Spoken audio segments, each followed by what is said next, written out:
Has Meghan Markle finally backed down from this fight? Hard to believe, I know. Hi, good morning, Neil Sean here in the very heart of London. Nice to see you. As ever, nice to have your company.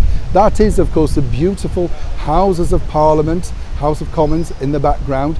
Wonderful building. When you think of it being stood up all of these years, I often look at the spirals on top and think, who put that up there?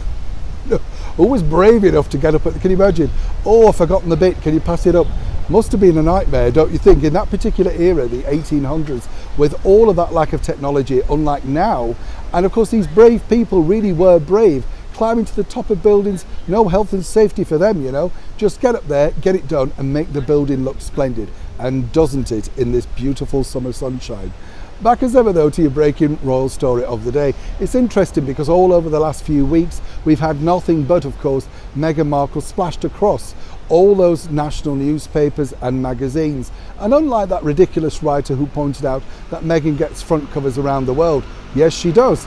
These are on the tabloid front pages that apparently the tabloids, they don't have those in America. Where was Meghan standing when she was in the supermarket queue waiting to pay and looking at the newsstands? Truly, how thick could this person be?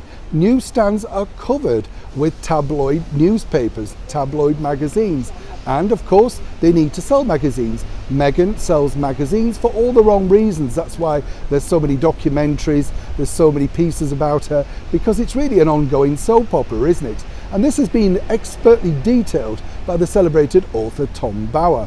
Now, whichever way you look at it, you know, he's been diligent in his research, and it's interesting because a lot of people did speak to him. A lot of stories, I might point out, he couldn't verify, even though people knew the truth.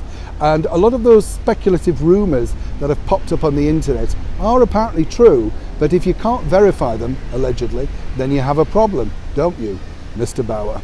But what's interesting, I think, is the fact that, according to a very good source, the idea now of Meghan and Harry trying to go legal against Mr. Bower and the revenge book is being put on ice, particularly for the moment. Yes, they're still going through it, their lawyers, but they've decided that perhaps this is one fight too many. Now, according to a good source, there's a good reason behind this, and it's not always about money. Well, as we now know, Meghan and Harry have featured heavily in this book across all the tabloids, and now Harry hopes to counteract all of this negative PR with his own book, which is looming at the end of the year. But according to the good source, the reason why Harry and Meghan have decided not to become litigious with Mr. Bower, or indeed his publisher, is simply the fact that, you know, it would give more sort of credence to the book, more publicity, and that apparently is not what they don't want to do. Now, I find this a very lame excuse, I don't know about you, because you couldn't get any more publicity for a book right now. It is the #1 bestseller here in the United Kingdom, and it is everywhere, wherever you look, you know.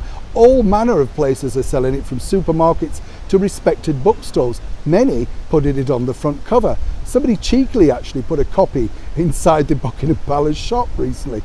Swiftly removed, I might point it out, but you know, just shows you what's truly going on over here right now, doesn't it? So for now, Mr. Bower can take a breather, knowing, right now at least, that Meghan and Harry are not getting their lawyers to look in his direction. For how long? We're not quite sure. But as ever, when I know more, you'll know more. Neil Sean in the very heart of London.